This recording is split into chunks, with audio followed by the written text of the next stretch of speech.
முன்னாள் முதலமைச்சர் அவர்களையே தோல்வியின் முகத்தில் துவளவிட வைத்திருக்கிற மாபெரும் மக்கள் சக்தி இயக்கமாக இன்றைக்கு கிட்டத்தட்ட 35% வாக்குகளை தமிழ்நாட்டில் தனியொரு கட்சியாக நின்று எவ்வளவு ஏளனங்கள், எவ்வளவு கேவலங்கள், அவமானங்கள், அவதூறுகள், இருமாப்புகள் எல்லாத்தையும் கடந்துதான் நாங்கள் எங்களது பிரச்சாரங்களை வியூக அமைத்தலின்படி சிறிய குழந்தைகள் கூட எம் தலைவனின் பெயரை உச்சரித்து விசிலடித்து தன் பெற்றோர்களையே மாற்றி இருக்கிற தருணத்தை இந்த மண் உருவாக்கி இருக்கிறது என்றால்,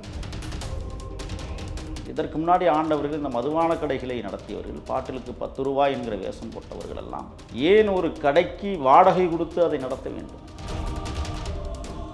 அந்த 2500 குடிக்கிறதுக்கு பயன்பட்டால் குடும்பத் தலைவிகளை எங்கே போவார்கள் என்கிற நிலைப்பாடு. ஆகையால் முதல்ல மதுபான கடைகளை ஒழித்தாக வேண்டும் என்பதிலே நாங்கள் உறுதியாக இருக்கிறோம். கொஞ்சம் கொஞ்சமாக அது நடைமுறைப்படுத்தப்படும்.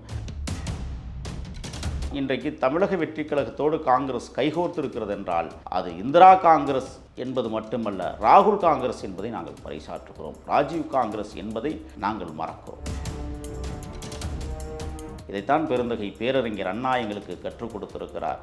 உண்மையான அண்ணாவினுடைய இயக்கமாக இன்றைக்கு தமிழக வெற்றிக் கழகம் திகழ்கிறது. உண்மையான பெரியாரிய இயக்கமாக தமிழக வெற்றிக் கழகம் என்ற இந்த மண்ணில் ஆட்சியை தொடங்கி இருக்கிறது என்றால், அதனால தான் எங்கள் தலைவர் முதலாக பெரியார் விதைக்கப்பட்டிருக்கிற அந்த புண்ணிய மண்ணில் ஏற்கனவே ஒரு அமைச்சர், அந்த அன்றாடங்காட்சி மக்கள் சனத்திலிருந்து உருவான ஒரு அமைச்சர், இதுவரை 8 அமைச்சர்கள் இந்த தமிழக வெற்றிக் கழகத்தின் ஆட்சியில் இன்றைக்கு பாருங்கள். அன்றாடங்காட்சி மக்களும் இன்றைக்கு ஆனந்தப்படுகிற விதத்தில் கவர்னர் மாளிகை இன்றைக்கு கவனத்தில் நிறைவான தருணங்கள் என்ஏசி ஜுவல்லர்ஸுடன். சம்மர் வந்தாச்சு. What's your plan for this holiday? GT Holidays, South India's #1 travel brand. Periyar Maniamma Institute of Science and Technology, Tanjavur. Mechanical engineering with specialization in energy engineering, robotics and industrial automation. வணக்கம் sir. வணக்கம். எப்படி இருக்கீங்க? நலமாக இருக்கேன். Okay sir, இப்போது CM sir வந்துட்டு CM ஆனதுலேருந்து 9 to 5 job மாதிரி வந்துட்டு டெய்லியும் போயிட்டு இருக்காரு. லஞ்ச் எல்லாம் கொண்டு போயிடுறாரு. இந்த மனுஷன் இப்படியே இருப்பாரா, இல்லை இன்னும் கொஞ்சம் ஸ்டார்டிங்கிறதுனால இப்படி இருக்காரா அப்படின்ற ஒரு கேள்விலாம் இருக்குது. நீங்கள் இதை எப்படி பார்க்குறீங்க?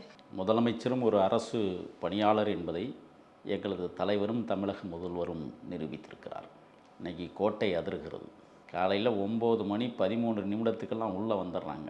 ஃபிங்கர் போலில் வச்சுட்டு தான் பணிக்கு போகிறாங்க.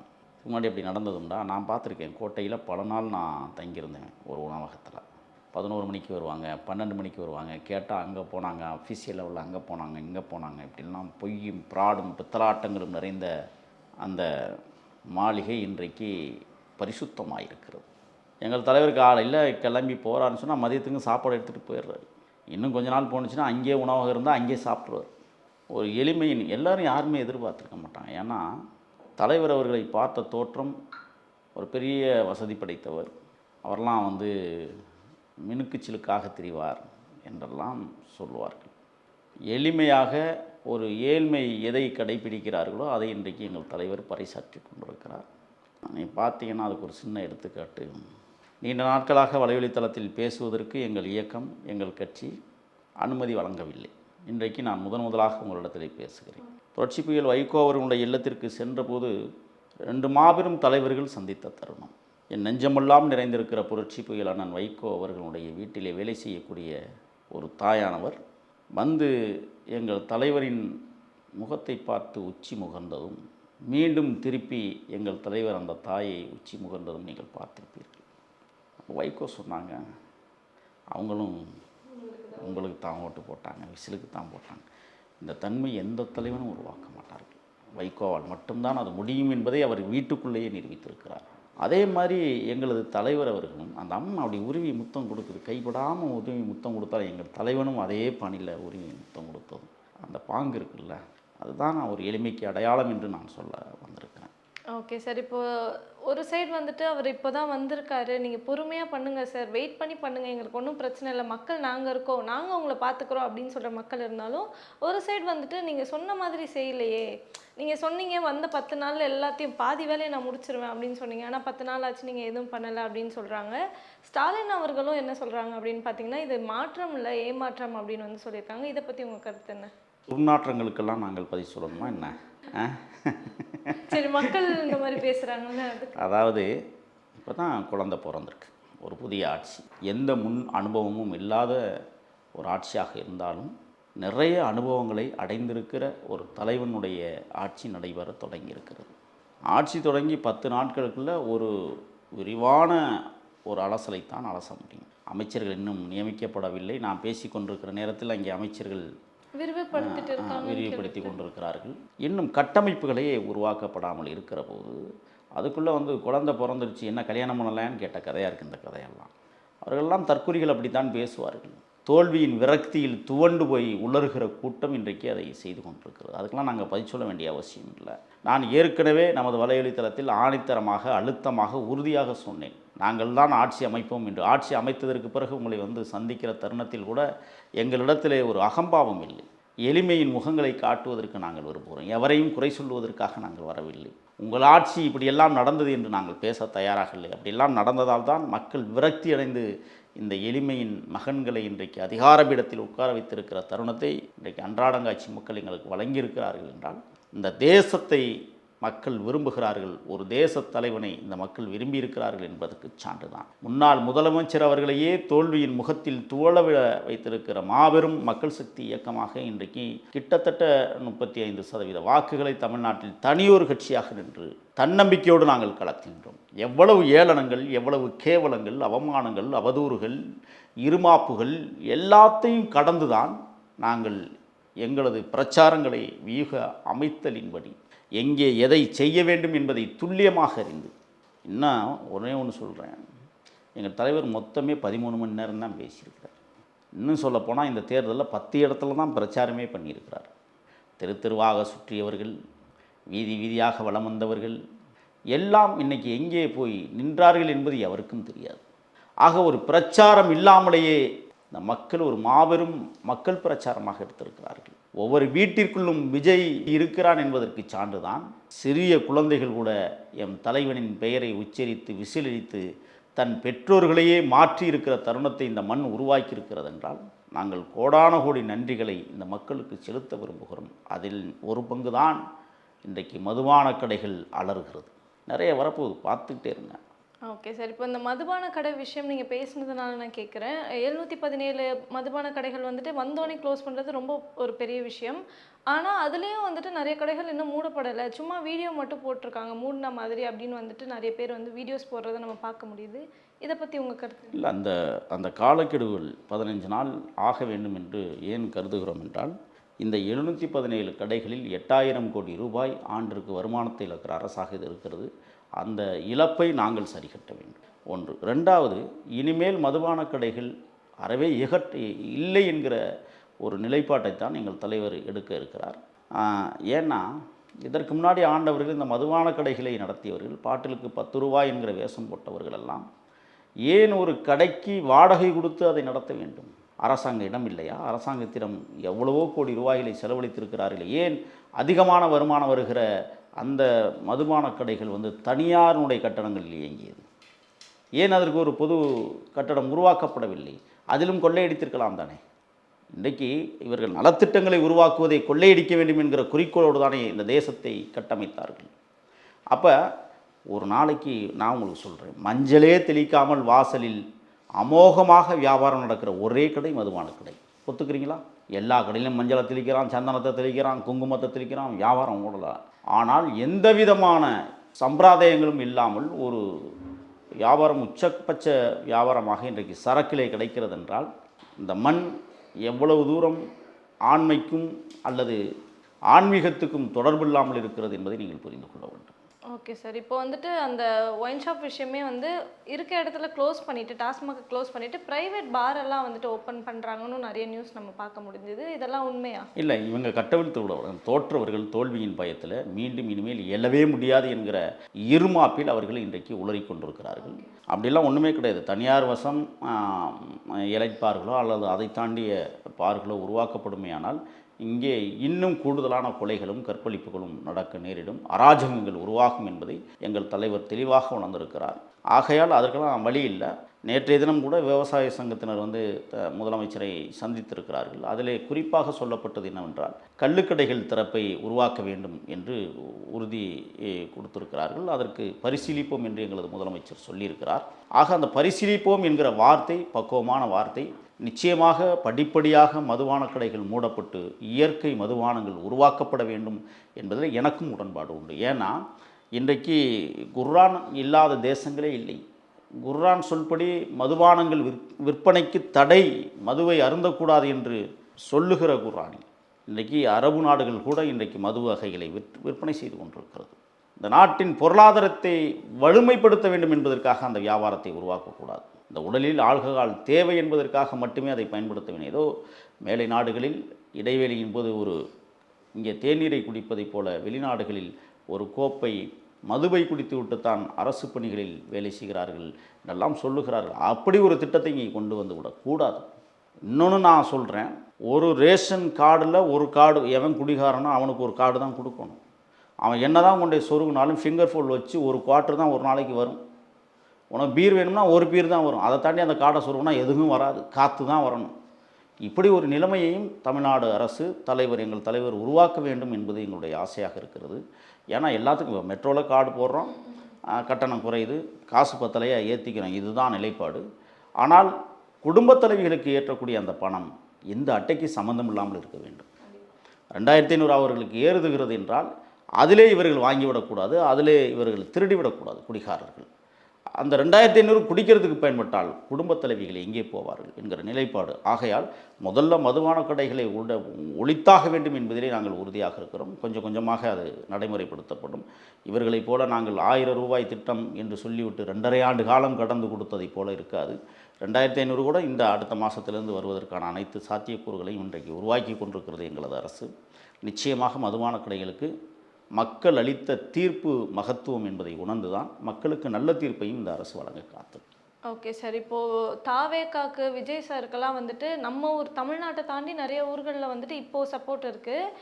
அவர் கட்சி ஆரம்பித்தோடனே ஸ்ரீலங்கா, மலேசியாவில் இருக்க தமிழ் மக்கள்லாம் ரொம்ப சப்போர்ட் பண்ணாங்க. எப்படியாவது விஜய் அண்ணனை சிஎம் ஆக்கிருங்க அப்படின்னு சொல்லியிருந்தாங்க.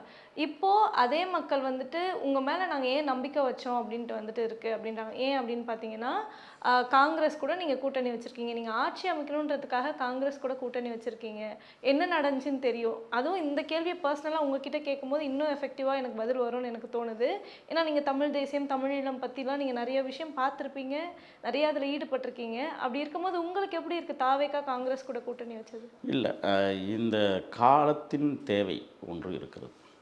என் இனமானத்தினுடைய தேசிய தலைவனை தமிழ்நாட்டிற்கு வரவழைத்து அன்றைக்கு இருந்த புரட்சித் தலைவர் எம்ஜிஆர் அவர்கள் மத்தியிலே ஆண்டு கொண்டிருந்த அம்மையார் இந்திரா காந்தியிடம் முறையிட்டு போர் பயிற்சிகளை வழங்க வேண்டும் என்பதற்காக கிட்டத்தட்ட 63 இடங்களை தமிழ்நாட்டில் தேர்வு செய்து அதிலே தேசிய தலைவன் பயிற்சி எடுப்பது புதுக்கோட்டை மாவட்டம் குளிபிறை வனப்பகுதிக்கு உட்பட்ட மலைக்காடுகளில் அவர் பயிற்சி பெற வேண்டும் என்று மத்திய அரசு உருவாக்கப்பட்டதற்கு பிறகும் கூட அதே கிளையாக இருந்து புலிகள் பயிற்சி பெறுவதற்கு வசதியாக மேட்டூர் வட்டம் குளத்தூர் பகுதியில் இருக்கிற நிறைய கிராமங்கள், பெரியதண்டா, சின்னத்தண்டா, நாயக்கன் தண்டா போன்ற மலை காடுகளில் புலிகள் போர் பயிற்சி பெறுவதற்காக அன்னை இந்திரா காந்தி அம்மையார் அவர்கள் அன்றைய தினம் புலிகளை வார்த்தெடுத்தார்கள், வளர்த்தெடுத்தார்கள். தேசிய தலைவன் உருவானதே காங்கிரஸில் இருந்துதான். இடையில் பெருமதிப்பிற்குரிய ராஜீவ்காந்தி அவர்களுடைய அந்த திட்டங்கள் அன்னை இந்திராவினுடைய திட்டங்களாக தொடர்ந்திருக்குமேயானால் ராஜீவ்காந்தியை ஒரு தந்தையாக நாங்கள் கருதி இருப்போம். ஆனால் அவருக்கு பக்கபலமாக கீழே நின்ற பொறுப்பாளர்கள் சிவசங்கர மேனன் போன்ற கேரளாவினுடைய ஆதிக்க ஜாதி நிறைந்த வன்ம நிறைந்தவர்கள் ராஜீவ்காந்திக்கு பக்கத்தில் இருந்து தவறான தகவல்களை கொடுத்து தமிழீழத்திற்கு எதிரான திசையை திருப்பிவிட்டார். ஆக ராஜீவ்காந்தி இந்த அதிகாரிகள் சொல் பேச்சை கேட்டு தமிழீழ தாயகத்தில் நடத்திய கோர தாண்டவங்கள்.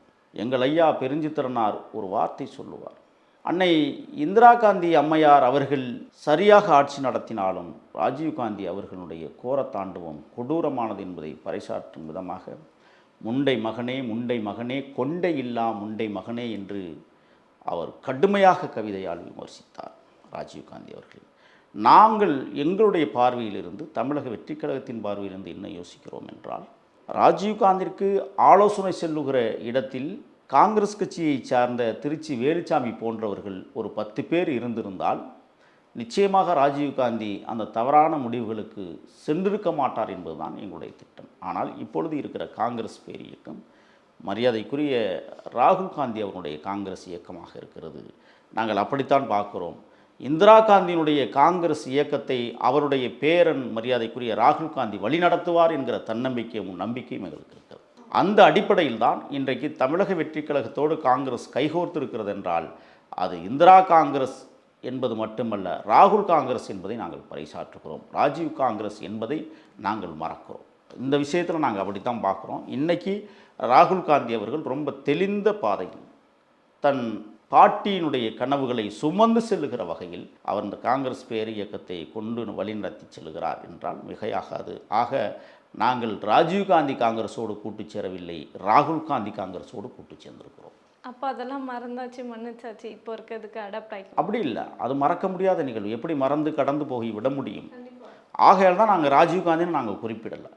நான் முதவே தெளிவாக சொன்னேன். நிச்சயமாக காங்கிரஸ் பேர் இயக்கம் 1951 ராஜாஜி காலத்திற்கு பிறகு தமிழ்நாட்டில் இன்றைக்கு அமைச்சரவையை ருசிக்கிற இடத்தை தமிழக வெற்றிக் கழகம் அந்த கட்சிக்கு கொடுத்திருக்கிறது என்றால் ஏன் இந்த கேள்வியை நீங்கள் திமுகவிடம் கேட்கவில்லை? அவர்கள் தானே 20 ஆண்டு காலம் ராஜீவ்காந்தி காங்கிரஸோடு கூட்டார். சார், இப்போ அந்த தமிழீழ மக்களுக்கு திமுகவும் காங்கிரஸுமே எதிரி தான், அவங்கள பிடிக்காம தான் பார்த்துட்டு இருக்காங்க. ஆனால் தாவேக்காவை அப்படி பார்க்கல. அதனால நான் அந்த கேள்வியை கேட்டேன். திமுக கிட்ட ஏன் கேட்கல, நீங்கள் கேட்க முடியும்? இல்லை, நான் என்ன கேட்குறேன்னா, காங்கிரஸ் பேர் இயக்கத்தால் அன்றைய தினம் இந்திரா காந்தி அம்மையார் மதுரை தமுக்க மைதானத்தில் பேசி கொண்டிருக்கிற போது இதே திராவிட முன்னேற்ற கழகத்தைச் சேர்ந்தவர்கள் தான் இந்திரா காந்தியை அடித்து துவம்சம் செய்வதற்கு வழிவகை செய்தார்கள். அன்னைக்கு ஐயா பழநெடுமாறன் குறுக்கே நின்று அன்னை இந்திரா காந்தி அவர் மீது ஒரு கற்கள் கூட வீசிவிடக்கூடாது என்பதில் கவனம் செலுத்தினதால் தான் இன்றைக்கு மாவீரன் நெடுமாறன் என்று நாம் பேசுகிறோம். ஆக காங்கிரஸ் தான் பல வகையில் திமுகவோடு அடி வாங்கியிருக்கிறது, உதை வாங்கியிருக்கிறது. இன்றைக்கு கரைந்து தேய்ந்து தோய்ந்து போயிருக்கிறது. அது புத்துணர்ச்சி பெற வேண்டுமானால் அது நிச்சயமாக தாவேக்காவை நம்பி வருகிறவர்களை மாற்றான் தோட்டத்து மல்லிகைக்கும் மனம் உண்டு. இதைத்தான் பெருந்தகை பேரறிஞர் அண்ணா எங்களுக்கு கற்றுக் கொடுத்திருக்கிறார். உண்மையான அண்ணாவுடைய இயக்கமாக இன்றைக்கு தமிழக வெற்றிக் கழகம் திகழ்கிறது. உண்மையான பெரியாரிய இயக்கமாக தமிழக வெற்றிக் கழகம் என்ற இந்த மண்ணில் ஆட்சியை தொடங்கி இருக்கிறது என்றால் அதனால தான் எங்கள் தலைவர் முதலாக பெரியார் விதைக்கப்பட்டிருக்கிற அந்த புண்ணிய மண்ணில் பெரியார் உறங்குகிற நிழலில் ஒரு ஓசையும் கேட்டுவிடக்கூடாது, ஒரு ஓடி ஓடி உழைத்த ஒரு மாபெரும் மகத்தான தலைவன் மண்ணுக்குள் உறங்கி கொண்டிருப்பதை நம் சத்தங்களால் எழுப்பிவிடக்கூடாது என்று அமைதியாக நின்று அவருடைய கல்லறையின் காலடியில் காணிக்கை மலர்களை செலுத்தி எங்கள் தலைவர் அன்றைய தினம் வேறு எந்த தலைவனுக்கும் செல்லாமல் சென்று வந்ததற்கு காரணமே நான் பெரியாரின் ஆட்சியை துவங்க இருக்கிறேன் என்பதை பறைசாற்றும் விதமாக இந்த மண்ணில் ஒரு தூய ஆட்சியாக, உண்மையான திராவிட இயக்க ஆட்சியாக நாங்கள் தான் பரிணமித்து இன்றைக்கு பிறந்திருக்கிறோம். வளருகிற காலத்தில் எது உண்மையான திராவிடம் என்பதை இன்றைக்கு வெட்ட வெளிச்சமாக நாம் பேசி கொண்டிருக்கிற நேரத்தில் 7 அமைச்சர்களை அன்றாடங்காட்சி மக்கள் வாழுகிற சமூகத்திலிருந்து தேர்வு செய்து இன்றைக்கு எங்கள் தலைவர் அலங்கரித்து கொண்டிருக்கிறார். ஏற்கனவே ஒரு அமைச்சர் அந்த அன்றாடங்காட்சி மக்கள் சனத்திலிருந்து உருவான ஒரு அமைச்சர். இதுவரை 8 அமைச்சர்கள் இந்த தமிழக வெற்றிக் கழகத்தின் ஆட்சியில் இன்றைக்கு பாருங்கள், அன்றாடங்காட்சி மக்களும் இன்றைக்கு ஆனந்தப்படுகிற விதத்தில் கவர்னர் மாளிகை இன்றைக்கு கவனத்தில் கொண்டிருக்கிறது என்றால் இது எங்கள் தலைவன் எடுத்த முயற்சி மட்டுமல்ல, என் தலைவனின் கனவாக இருந்திருக்கிறது என்பதை நான் கூறுகிறேன்.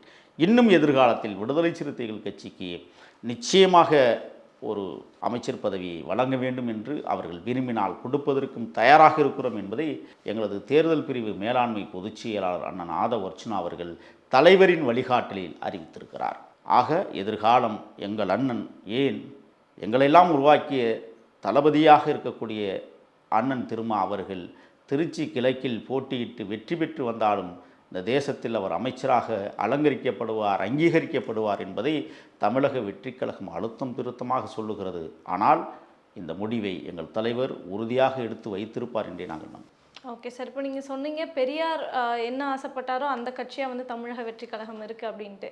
ஒரு சைடு என்ன பார்க்க முடியுது அப்படின்னு பார்த்தீங்கன்னா அதில் இருக்க அமைச்சர்கள்லாம் அப்படி இல்லையோ, பெரியாரோட கொள்கை என்ன, இந்த மாதிரி அவர் ஏத்திஸ்ட் இதெல்லாம் வந்துட்டு எல்லாருக்குமே தெரியும். ஆனால் அமைச்சரவையில் வந்து பார்க்கும்போது சில பேர் வந்து அஸ்ட்ராலஜராக இருக்காங்க, ரொம்ப கடவுள் பக்தியாக இருக்காங்க.